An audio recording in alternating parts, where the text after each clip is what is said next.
We'll get started. I just want to introduce the head table real quick. These are all mayors except for this one right here, whom we all know. Mayor Diane Hall is from Milo. Mayor Kelly Shaw is from Indianola. Mayor Tom Phillips is from Norwalk. Mayor Ruth Randleman is from Carlisle. And Mayor Frank County is from Des Moines. So welcome them, please. Yes.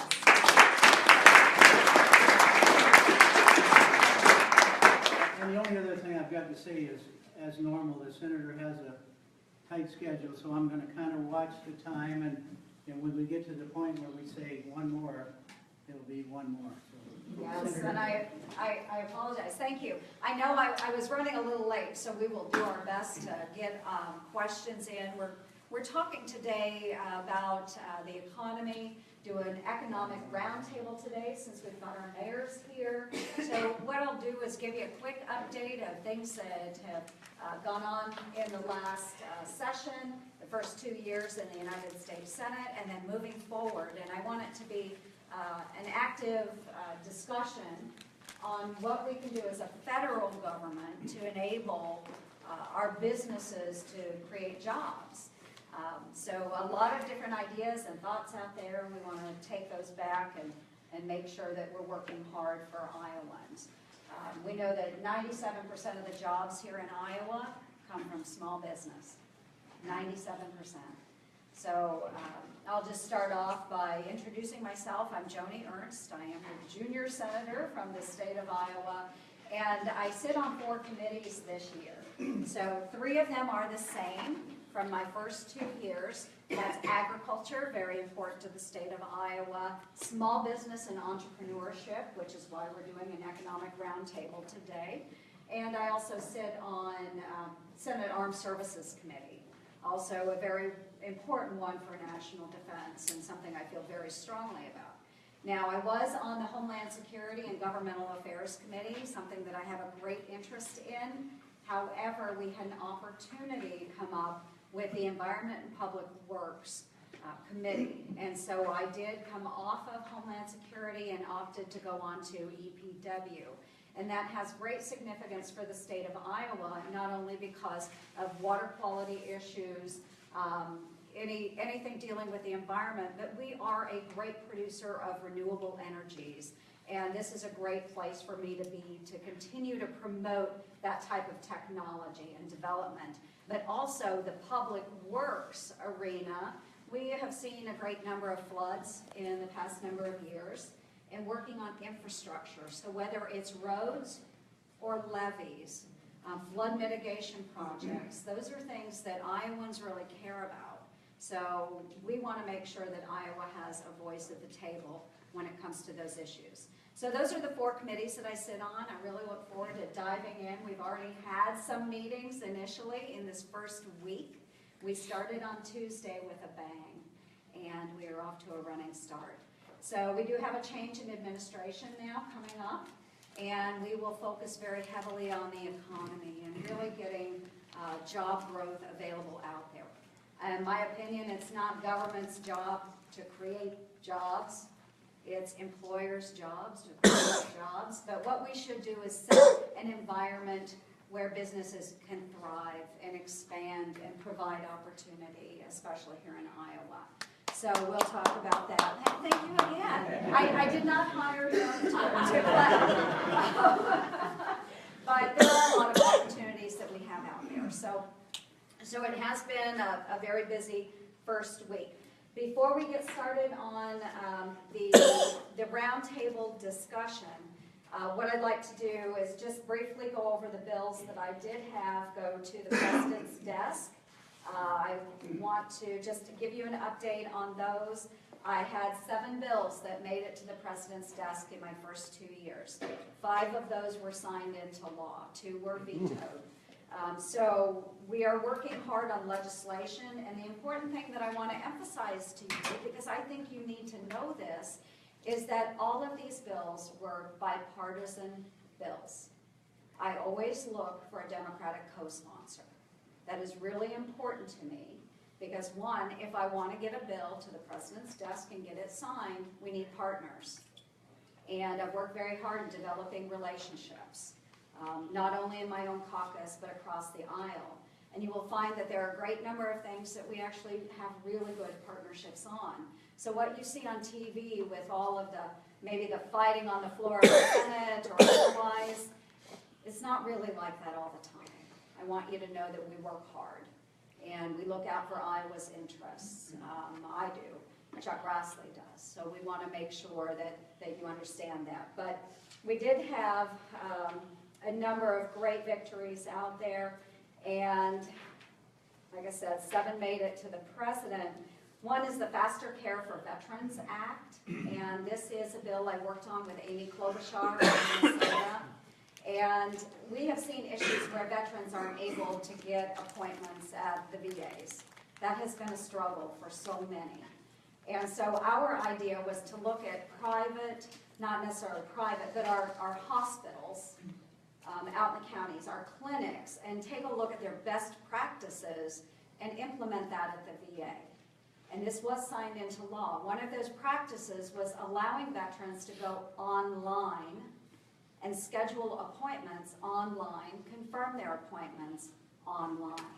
It's something that many of our major medical centers, they do.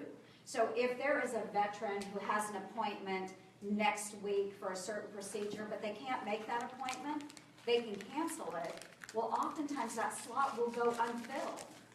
But now a veteran can get online and see that there's an appointment slot available, and they can sign up for that appointment and not have to wait 2, 3, 4, 5 months. So we expect that now we can utilize time efficiently at the VA and now allow that veteran a measure of confidence in the system where there's transparency and they can see what appointments are available, and they can do much of that on their own.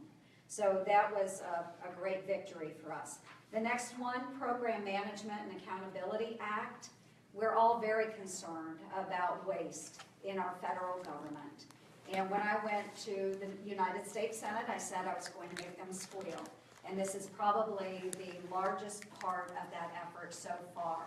We anticipate that this act will save our federal government billions of dollars. What we have done with this bill is provide for a career path that teaches program managers and makes it an official job within our federal government, program managers. We have a VA center out in Colorado that is about 8 years past the time it was supposed to be completed. It is billions of dollars over budget. We have aircraft carriers that have never left port because they are about a decade.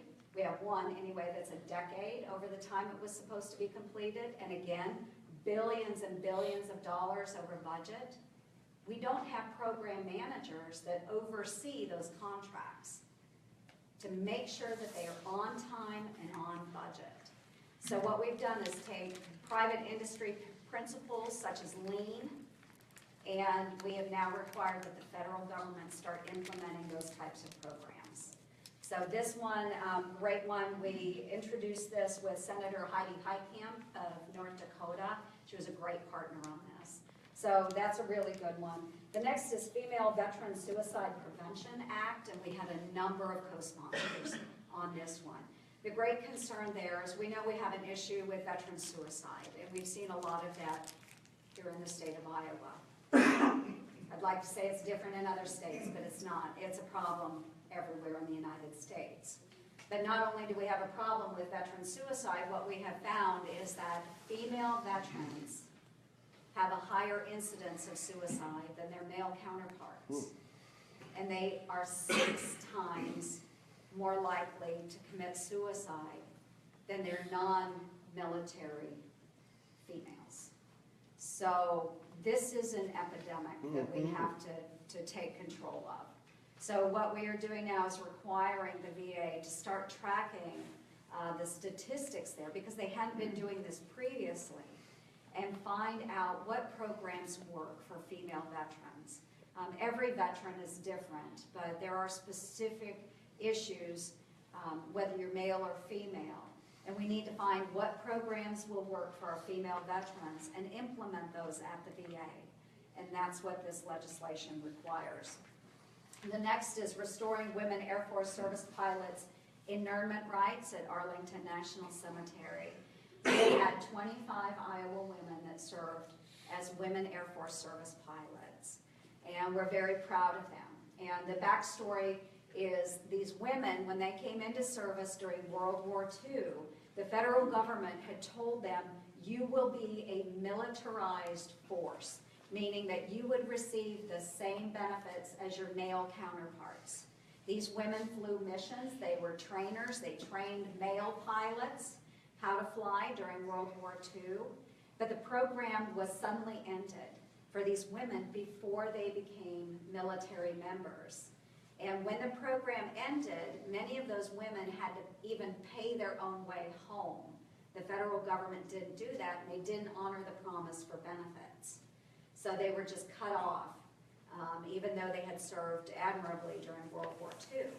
Well, many years ago, during the 70s and 80s, the federal government recognized that these women need to have the rights that were promised them. One of them was internment of their ashes at Arlington National Cemetery. But then 2 years ago, the Secretary of the Army made the decision that, no, we are reading this rule wrong, and these women should not have the right to be placed at Arlington. So yes, that's how I felt. So there were a number of us that served in Congress that decided we have to do something about this. The first step was asking the current Secretary of the Army if he would reverse that decision by the previous Secretary of the Army. And he said, no, I won't do that. We went to the DOD Secretary, Ash Carter, and asked him if he would reverse that decision. And he said, well, we will make a one-time exception for Elaine Harmon. That was the woman that we really, got this moving. She had passed away, and her ashes were on a shelf in her granddaughter's closet because her grandma had wanted to be placed at Arlington, and that's when the decision was made not to allow her to go there. So for Elaine's family, we pursued this. She's the one that, her granddaughter's the one that brought it to our attention. So they said, we'll make a one-time exception. And those of us women in the Senate and in the House said, that's not good enough. And Elaine's granddaughter said, that's not good enough. It's not good enough just to do it for my grandma. It needs to be done for every WASP. And so we pursued it through legislation. We said, you know what, Secretary Carter, if you're not going to do this, we will make you do it. And we did it through legislation. So we did get it passed. It was signed into law by the president, and I was there on the day that Elaine Harmon's ashes were placed at Arlington National Cemetery and attended her memorial service. So we do want to honor those that have served, whether they're male or female. It's important. So there was that one, and then the final one that was signed into law was, and this is smaller, it doesn't affect many folks, but we did it in memory of a fallen Iowa soldier, Iowa National Guardsman. We named a post office in Cedar Rapids after Sergeant First Class Terrell Pasker. And Terrell was killed July 9th, 2011 in Afghanistan. And we don't name post offices every day. It may sound like such a simple thing to do. But when I asked Senator Grassley about this, he said it had probably been at least 20 years or so since he had seen a post office named. So at least here in Iowa. So we, as an Iowa delegation, all came together, sponsored this legislation, and it was signed into law. And Terrell's family was at the post office. A number of the Iowa Guardsmen were there as well when we named the post office. Many of the men that he served with, I have served with in the Iowa National Guard as well.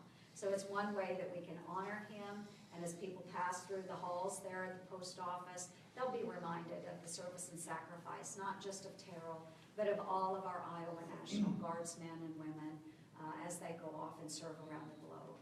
So those were the ones that we had signed into law. We work very hard at that, and again, it's all about the relationship building and the wonderful people I've been able to work with. Many of these ideas come from you as Iowans, and I'm really glad, that's why I'm glad we're doing this discussion today, is because hopefully we'll come up with some things that we can do some research on and we can take back to Washington, D.C. Common sense is a little bit lacking sometimes in some of those circles. And that's what we need to do, is stay grounded, get our ideas from the people that are actually actively involved in the situations, and maybe come up with some different types of thinking. So it's great to be here today. I'm glad to be able to share this morning with you. And with that, I think we'll go ahead and open up. We'd like to focus a little bit on economic development. What I'd like to hear are some of the challenges you are facing, and if you do have ideas or thoughts on where we need to go as a federal government. And then we'll take some questions as well from the audience. Senator, we would like, Holly Ashley, Yes. who is Warren County Yes. Economic Development Director, would like to introduce one more person. Yes, a very special guest in the room is a friend of Senator Ernst. This is our Consul General from Kosovo, who is now at our consulate in downtown Des Moines for Kosovo. Yes. Thank you, Holly, very much.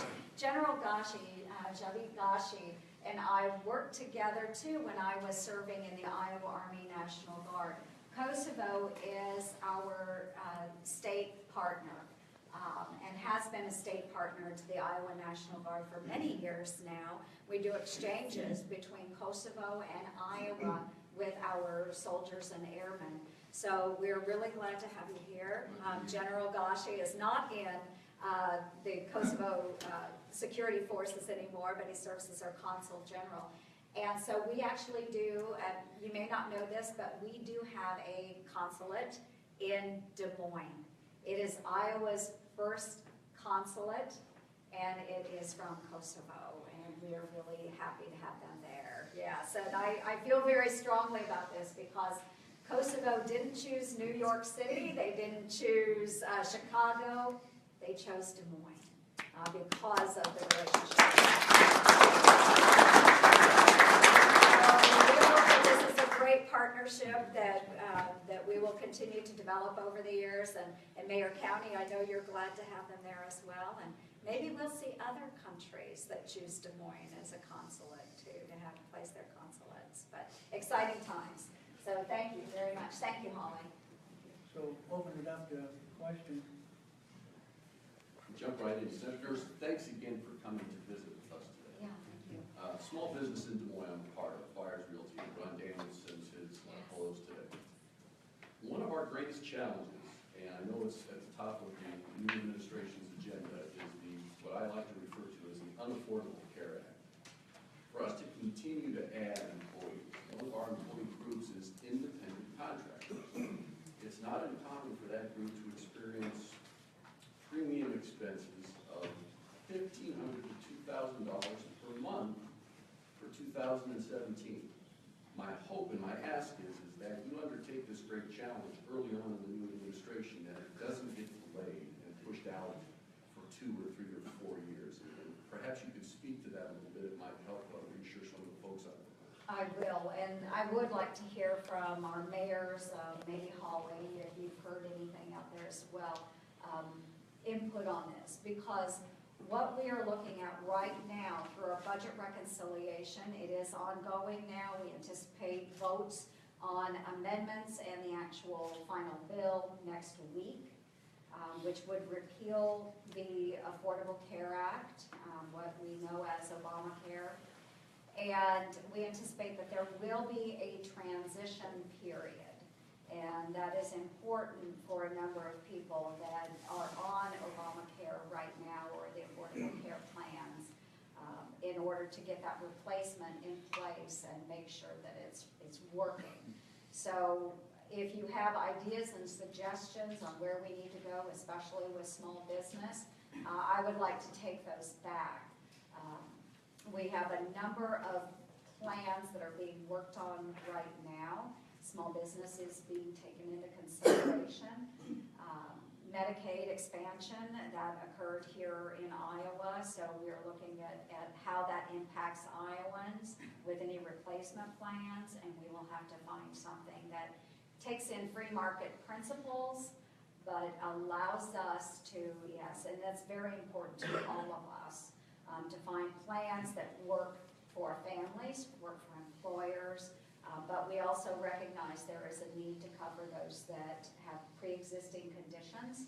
That is something that we all agree with. ACA was important to do. We also need to make sure that children are able to stay on parents' policies up until they are the age 26, which I'd like to remind everybody, Iowa actually did that before the ACA was ever, anybody's thought. But there are things that we will need to work through. So if there are ideas that you, specific ideas.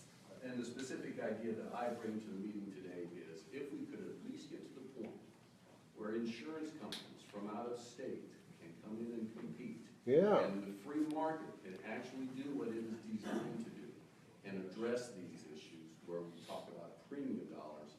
Suddenly, when competition becomes involved, people sharpen their pencils, and we do see premium costs tend to come down. So my ask is, let's allow insurance companies to compete across state lines. I think that ultimately gets us into a free market environment that will allow us to experience some savings we're hoping to achieve.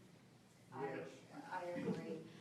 Some other ideas that have come up and things that we have discussed is not necessarily from an insurance perspective as well, but transparency from the providers. Agreed. Because how many times how many of you, when you go into your physician or you're having a procedure done, how many of you have asked, what does this procedure cost before you go do it? Not many people. Yeah, at the town hall I had in Montgomery County this morning, I think there were 2 or 3 people that raised their hands. The rest of the crowd, we don't ask. But the amazing thing is that one hospital may charge $100 for a procedure. You could go to a different facility or healthcare clinic and they may charge $500 for the same exact procedure. But we don't know that as medical consumers. We have just been taught, you go into the hospital, insurance will pay whatever, but we need a little more transparency from providers as well, and I think that would help. Another issue that was brought up is pharmaceuticals, big issue out there with the cost of pharmaceuticals, and someone brought up the fact that pharmaceutical companies will advertise to you as a consumer on the television, how much is that marketing and advertising costing us as consumers? Shouldn't those ads be targeted on the providers, the physicians that actually will be the ones prescribing a medication? So that might be something that we need to look at as well. Then you also get into the thing where the reps are going into the offices and buying lunches for the, There your are costs a are lot gonna of be there things. one way or the other. Yeah, there are a lot of things that need to be looked at and scrutinized. I think we have become consumers that don't pay attention a lot to prices, but perhaps we need to do that. We look at the cost of cars from one dealership to another, but when it comes to our own medical care, we don't price look. So it's something we need I to wanted do. to follow up on that also. I did not have health insurance until Obamacare came in, and then I was getting penalized on my taxes, and that would go up every year until I found some kind of health insurance, so I wouldn't be penalized. And that's probably more important for these 26, 27, 28-year-olds, that if they don't find some kind of health insurance, they're going to get penalized on their taxes when they can't hardly afford health insurance. So that penalty phase needs to work. That was brought up at the town hall too, and that's one that we will have to go back and take a look at, because the intent is, as we move forward with a replacement, not to penalize people for not having insurance. Yeah. Right, so, May I shift a little bit towards economic development? because I got another meeting to go to for my people leaving back to Washington. I like the Des Moines River plan, where the Des Moines River comes into the Red Rock, and Red Rock is, of course, run by our Corps of Engineers. And it really is the biggest link to Neil Smith's old plan of the Greenbelt. The Greenbelt plan, which stretched from Fort Dodge. The Des Moines River has a tremendous amount of economic value to downtown Des Moines. And Mayor County, good to see you here, and you can expound upon this after I leave. But Des Moines expounds gateways. I'm sure, I hope he does. He's well schooled. His opportunity to bring Red Rock up to Des Moines, and which is really the recreational undervalued or undermarketed, underdeveloped. It should be developing, especially as Saylorville Lake gets smaller and we become more of a aqua filter for the northern Iowa farmers. Water quality solutions. There's some solutions there that are farmer driven and CRP programs that will increase. That should take care of itself hopefully as you progress with that. But I represent the economic small entrepreneurs of this region. And this small group right here needs road services. We need better roads. There's a plan in place right off of Highway 5, and we've developed all these new infrastructures of getting traffic to that southeast quadrant of Polk County and the northern tier of Warren County, and then you bring in Knoxville, which has got a huge facility, which is underutilized and could grow that population base. We have a lot of opportunity to see the population grow from the southeast quadrant of our metropolitan area. We hadn't seen that 20, 25 years ago. If you were talking about building in south of Des Moines, it was only the 5-year tax abatement that worked, and then Norwalk brought in tax abatement, and Mark Miller brought in Echo Valley. We've seen tremendous amounts of success because the infrastructure was there. When the cities and the counties started delivering county tax relief and infrastructure relief, we saw people build it and they came. And that's where our new millennials are starting to live. They don't know anything about West Des Moines at this point because Jordan Creek is now out in Dallas County. And so our city needs to grow from downtown Des Moines, which is doing fantastic, better than the 40 years of business that I've been in. And I'm in agreement with the guy from Daniel. I'm independent contractor. My insurance premiums are going up too. That's not economic development. What we're here really for today is to figure out a solution, not to complain about the roads, but to find a solution to how we build up our recreational population base. Because most of the baby boomers are now reaching that 60 plus, and they're going to be using the services of Red Rock. Honey Creek is a great example of what they did right. It'll take a while for Honey Creek to become a popular spot, but it's doing well. It's doing what it was intended to do. Build recreation. Iowa has a 4-season climate and attraction. You know, I was up in Minneapolis and they were fishing at 18 below zero like it was nothing. And that was 3 weeks ago and I still got the cold from it. But I do have to go to another meeting, but this group right here needs to be heard. They've been working on, they have a campgrounds, they have a $2 million industry right now that's, the roads aren't safe to get there. And so we're looking for a solution to get that done. And I know our board of supervisors has worked very hard in thinking of how to make that happen. So I'm sure we're just a year or two away, and they'll keep the faith, they'll keep working hard, and thank you for taking up the time. Thank you, Joni. Yeah, let's have our mayors throw some information out too, and you can take a listen there. Real quick, like, I think President-elect Trump indicated infrastructure, and he's talked about like $1 trillion program. And I know, for example, the city of Indianola needs a new sewer plant. And, you know, it's very, very, very costly with all the compliance and all that, but maybe a word or two about, and I know all these people around here have infrastructure problems, so.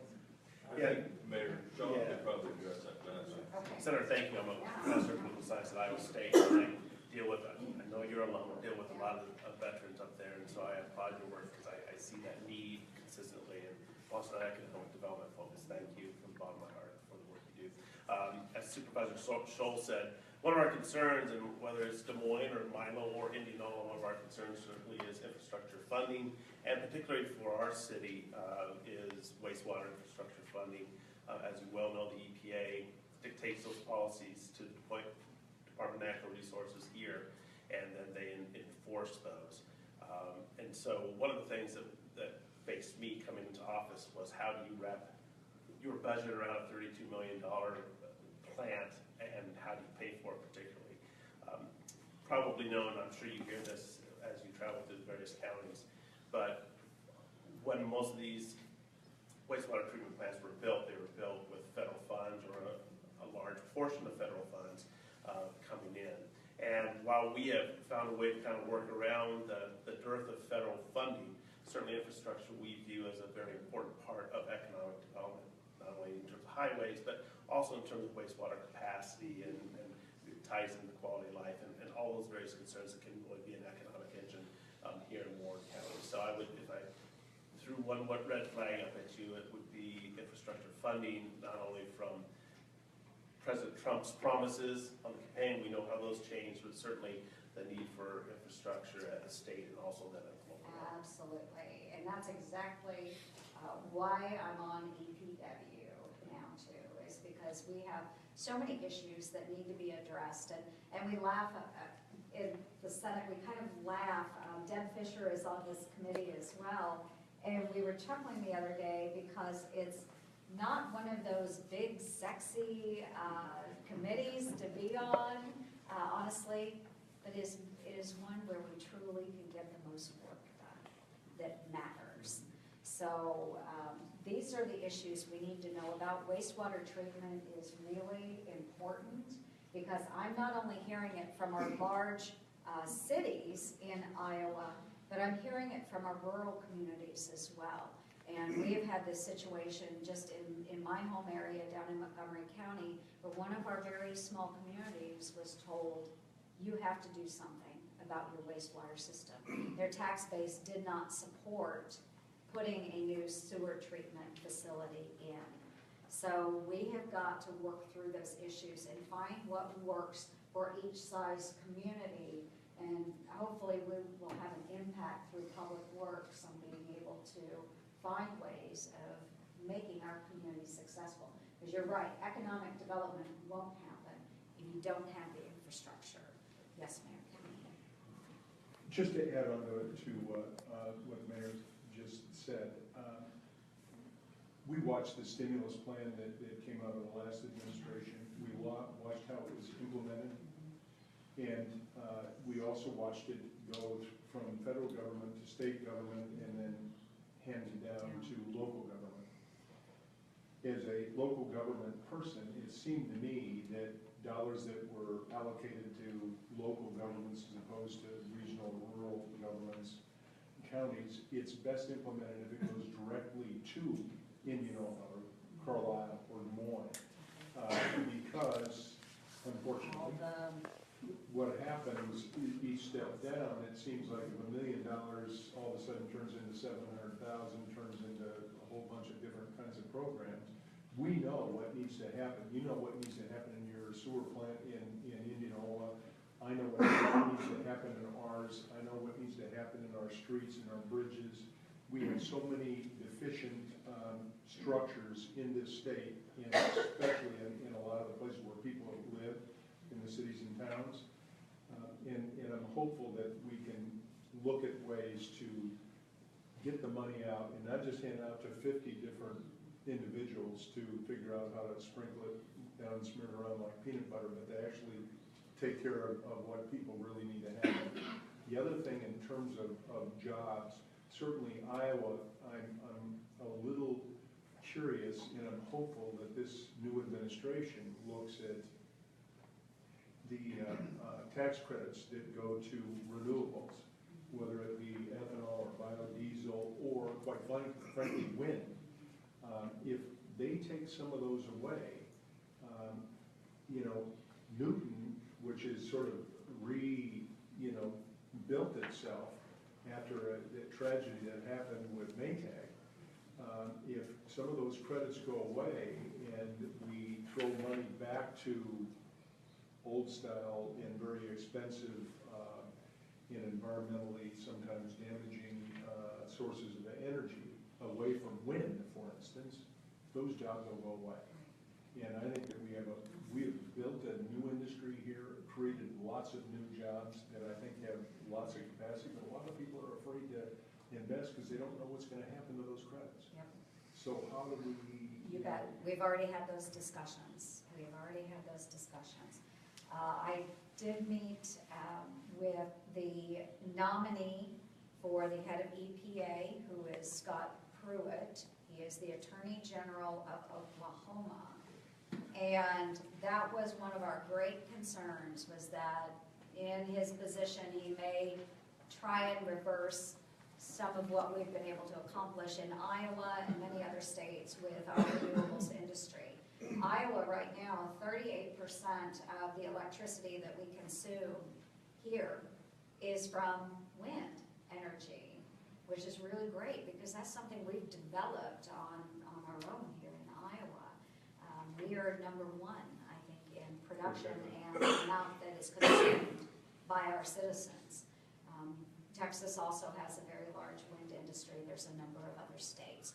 So currently what we have in place is a phase out of tax credits for wind energy. And this is something that the Wind Energy Association actually asked for. They asked Congress for this phase out period. And so Congress agreed. We have the tax credit phase out. What we were afraid of is that a new administration would come in and force it to go much faster or cut off those tax credits before the time that was agreed upon with Congress. And so that was one of the questions. And Scott Pruitt answered that if he is confirmed and becomes the agency head for EPA, he would follow congressional intent. So if that is congressional intent, and it is the law, right now, he will follow the law. He sees his position as being an enforcer, not someone who will change the law. He is an enforcer of whatever Congress decides. So that applies to the RFS when it comes to our ethanol industry. That was the first question I asked him is, will you continue to support the RFS? Because that is congressionally mandated through law. And he said, absolutely, I will. That is set by law, set by Congress. And he said, I will follow congressional intent. Can I ask you a question as a Yes. follow-up? If they're gonna phase out renewables, as a, for instance on wind, are they gonna follow the same thing with some of the old, like the, let's say, oil depletion allowances that these, I would hope so. but they're not. That they are not. So can we We get can- everybody to we be on the can- same? Yep, we can work on that. And I think that's important that we recognize, and that's something that I like to point out to friends in the oil industry, is that their industry has been subsidized for much longer than our renewables have been. And the reason the Wind Energy Association came to us is Congress and asked for that phase out is because they're actually doing very well, and they will be self-sustaining in a number of years. Oil should be self-sustaining as well. So that is something that we can look at, most certainly, and go back. So, and the taxpayer dollars that could be saved as well. So I think it should be fair. I believe in all of the above. I do believe in petroleum products. I strongly believe in our renewables. I think that we should have our own homegrown energy sources. And we have solar, we have wind, we have petroleum, we have nuclear, we have water energy sources that we can utilize. We should tap into all of those as a nation. So it's kind of an exciting area, but I did receive commitment, at least on our renewables, that they would follow the intent of the law. And right now, we still do have significant support for renewables in Congress, and it is bipartisan.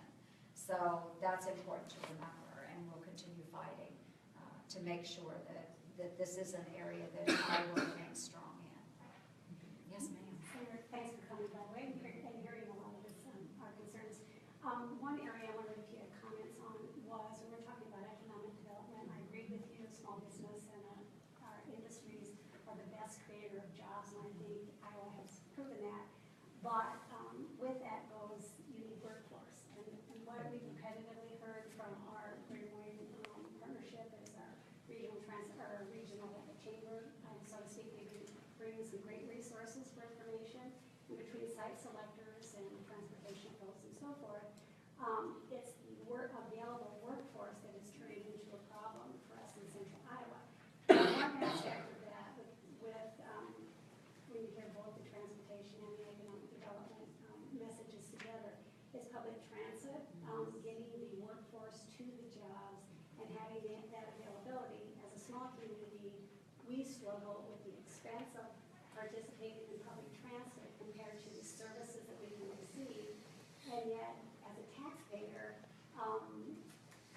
efficiency for folks is huge to me because it takes them out of the government programs, puts them to work, which helps our small businesses and the economy at the same time. So it just seems like such a critical piece of the picture here to economic development to get those people to the jobs. I wondered if you had comments. The last iteration, I think, of the transportation bill, while they didn't take money away from transportation, and there are the Tiger grants and so forth that helped, but it didn't address the increasing need in public transportation between autonomous cars, and that whole conversation is going to evolve quickly. Is there with Congress, is there some kind of effort to kind of bolster that? Even for Central Islands, not just Yeah, and I can't say right now that there is additional dollars or additional plans for that. And I do recognize it as a problem. It's increasingly difficult to find public transportation sources, especially in our more rural areas. And all of these issues do seem to nest together when it comes to economic development and making sure our communities are vibrant and making sure that we have the workforce necessary in certain areas. So I can't say that, yes, that is something that will be focused on by the large majority, but it is part of an overall issue that I am trying to tackle. Here in Iowa, we've got what we have called our Opportunity Coalition in the Senate, headed by Tim Scott of South Carolina, where we are trying to break out of a cycle of poverty for a number of our constituents. We just left Montgomery County, and that's where I grew up, and that's where most of my family and friends reside. The child poverty rate in Montgomery County is the highest in our state. It's at 29.7%. And what we have found in the rural areas is there's a lack of employment opportunities for a number of those families, but we also are lacking a skilled workforce. We are lacking housing that meets the needs of families, that is safe and affordable. So there are many issues, and it's not just our rural areas, because I know probably Mayor County struggles with it, or some of you do, with housing issues, skilled labor force, making sure that training is available to break out of that cycle. But public transportation is part of that. We have to look at it from all angles. How do we get people where they need to go for employment opportunity, but also what makes the most dollars and cents? Because we can't spend millions of dollars on a system that will only support 15 people. So we've got to figure out what's the right balance. We've got to figure that out. So there's many different issues we're trying to tackle simultaneously. And I It all would goes be hand in remiss if I hand. didn't mention Seminole Mountain Finance Authority to protect those, the long-term housing tax credits Right. for workforce housing. Yeah, absolutely. It's a piece as well. And I did a number of economic development stops last year as part of my 99 county tour as well.